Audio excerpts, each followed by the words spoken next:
Seema's best किचनमध्ये आज मी बनवते होळी स्पेशल मावा गुजिया रेसिपी। अतिशय खुसखुशीत ही रेसिपी आहे, खूप सोपी आहे बनवण्याची पद्धत। चला मग रेसिपीला सुरुवात करूया। तर इथे मी 2 कप मैदा घेतलेला आहे, चवीपुरतं मीठ घालूया आणि इथे मी तूप घेतलेलं आहे। तर हे तूप आपण गरम करून घेतलेलं नाही, तर आहे असंच हे तूप घेतलेलं आहे। तर तूप आपण आता चोळून घेऊया मैद्याला। तर मैद्याला मी पूर्णपणे तूप चोळून घेतलेलं आहे। तर असा मुटका बनला पाहिजे, तेव्हाच हे आपलं तूप चांगलं बसेल मैद्याला। तर आता थोडं थोडं पाणी घालून आपण आता हे पीठ मळून घेऊया। तर पहिल्यांदा आपल्याला घट्टच पीठ मळायचं आहे, जास्त लगेचच सैलसर मळून घ्यायचं नाही।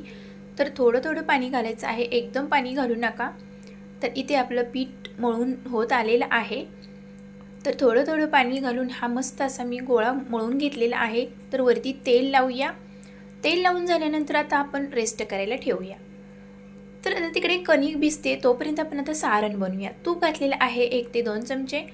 1 वाटी इथे मी रवा घातलेला आहे आणि अर्धी वाटी इथे खोबऱ्याचा कीस घेतलेला आहे, सुक्या खोबऱ्याचा। रव्यासोबत खोबरं पटकन भाजले जाते आणि खमंग असा सुगंध पण येतो खोबऱ्याचा, म्हणून आपल्याला रव्यासोबत हे खोबरं भाजून घ्यायचं आहे। रवा आणि खोबरं चांगलं लालसर होईपर्यंत भाजायचं आहे, वास सुटेपर्यंत। खमंग असा वास सुटतो। नंतर इथे मी काजू बदाम आणि मनुकेचे काही तुकडे करून घेतलेले आहेत, ते घालूया। तर हे आपल्याला रवा आणि खोबऱ्यासोबत भाजून घ्यायचं आहे। तर अशा पद्धतीने इथे आपण खमंग असं हे सारण भाजून घेतलेलं आहे। तर थंड करण्यासाठी आता आपण एका बाउलमध्ये काढून घेऊया। तर इथे मी थंड करण्यासाठी काढून घेतलेलं आहे आणि थंड झाल्यानंतरच आपल्याला इथे पिठी साखर घालायची आहे। ही एक महत्त्वाची टिप लक्षात घ्या। तोपर्यंत आपण पहिल्यांदा घालूया इथे किसून घेतलेला मावा। तर इथे मी मावा फ्रेश बनवलेला होता घरी, तो इथे मी घालत आहे। अर्धी वाटी मावा घातलेला आहे आणि पिठी साखर आपल्या आवडीप्रमाणे घालायची आहे, कमी जास्त। तर पिठी साखर इथे मी घातलेली आहे अर्धी वाटी मावा आणि अर्धी वाटी पिठी साखर घेतलेली आहे। तुम्हाला जास्त घालायची असेल तर तुम्ही इथे पिठी साखरेचा वापर जास्त करू शकता। तर हे सर्व मिक्स करून घेतलेलं आहे। जायफळ आणि वेलची पावडर मी घातलेली आहे, तो व्हिडिओ बंद होता दाखवताना।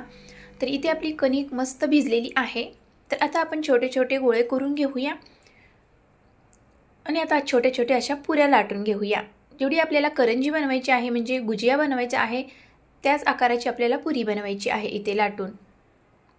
तर जास्त पातळ नाही किंवा जास्त जाड पण नाही, अशा पद्धतीने आपल्याला इथे पुरी लाटून घ्यायची आहे। तर इथे आपली मस्त पुरी लाटून झालेली आहे मीडियम साईजची। तर आता आपण हे सारण भरून घेऊया। तर सारणमध्ये मी मावा पूर्णपणे मिक्स करून घेतलेला आहे, तुम्ही बघू शकता। मस्त असं हे मिश्रण तयार झालेलं आहे। तर प्रेस करून घ्यायचं आहे हलक्या हाताने। आता हातावरती घेऊन आता आपण गुजिया बनवून घेऊया, म्हणजे आपण आता या करंजीला मुरड घालून घेणार आहोत। तर अशा पद्धतीने आपल्याला मुरड घालायची आहे। तर इथे मस्त अशी ही नाजूक मुरड येत आहे। तर करंजीला मी मुरड करून घेतलेली आहे, मुरड घातलेली आहे। तर अशा पद्धतीने इथे मी सर्व पुऱ्या लाटून आणि हे सर्व सारण भरून मुरड घालून करंज्या तयार करून घेते। अतिशय सोपी पद्धत आहे, खूप सोपी पद्धत आहे मुरड घालण्याची।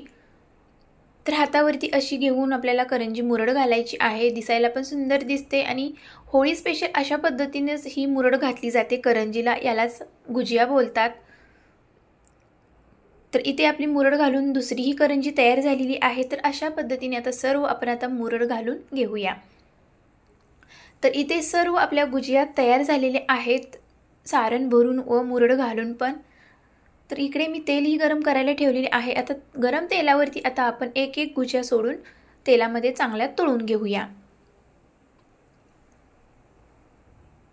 तर मस्त अशा ब्राऊन कलरमध्ये आपल्याला ह्या गुजिया तळून घ्यायच्या आहेत।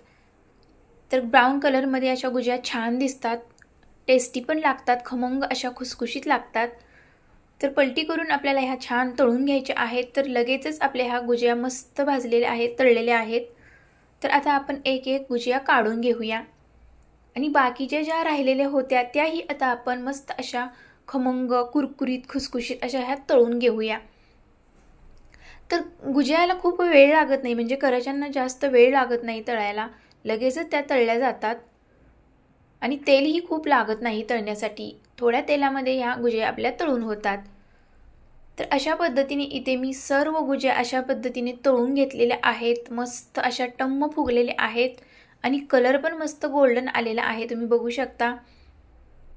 तर झटपट बनणारी ही रेसिपी आहे, होळी स्पेशल। तुम्ही ही अशा पद्धतीने गुजिया बनवून बघा। फक्त इथे मी मुरड घातलेली आहे। जर तुम्हाला मुरड घालायची नसेल तर तुम्ही इथे साच्याचा वापर करू शकता किंवा ती कोरणं असतं करंजी कोरण्याचं, तेही तुम्ही इथे वापरू शकता। पण होळी स्पेशल अशा पद्धतीने मुरड घालून गुजिया छान दिसतो, म्हणून अशा पद्धतीने मी सर्व करंज्यांना इथे मुरड घालून गुजिया बनवलेला आहे। तर आपल्या इकडे करंजाच बोलतात, बाहेरच्या राज्यामध्ये याला गुजिया बोलतात, म्हणून मी आज गुजियाची रेसिपी तुमच्यासोबत शेअर करते, जरा वेगळ्या पद्धतीने सारण बनवून। तर यामध्ये मी मावा घातलेला आहे। जर तुम्हाला मावा घालायचा नसेल तर फक्त रवा, खोबरं आणि ड्रायफ्रूटचं मिश्रण हे सर्व बनवून सारण बनवू शकता। तर तुम्ही बघू शकता मस्त अशा टम्म फुगलेल्या आहेत आणि खुसखुशीत अशा आणि कुरकुरीत झालेल्या आहेत। वरतून जरा आपण बदाम, पिस्ता आणि थोडं गुलाबाच्या पाकळ्याने गार्निशिंग करून घेऊया। तर मस्त अशा सुंदर दिसत आहेत आणि कलर पण किती मस्त आलेला आहे, तुम्ही बघू शकता। खमंग अशा खुसखुशीत लागतात या अशा पद्धतीने गुजिया बनवल्यानंतर, आणि खायला पण खूप छान लागतात आणि भरपूर दिवस टिकतात। एकदम बनवून तुम्ही डब्यामध्ये ह्या स्टोअर करून ठेवलं तरी चालतील। 8 ते 10 दिवस ह्या सहज टिकतात माव्याच्या गुजिया। मावा जर नसेल तर तुम्ही इथे कोणतंही मिश्रण इथे बनवून सारण बनवू शकता। तर अशा पद्धतीने होळी स्पेशल ही रेसिपी तुम्हाला कशी वाटली, आवडली असेल तर तुम्ही नक्की ट्राय करा होळी स्पेशल। तर होळी स्पेशल गुजियाची रेसिपी आवडल्यास चॅनेलला माझ्या लाईक, शेअर, सबस्क्राईब करायला विसरू नका आणि सर्वांना माझ्याकडून, माझ्या परिवाराकडून होळीच्या खूप खूप हार्दिक शुभेच्छा। धन्यवाद।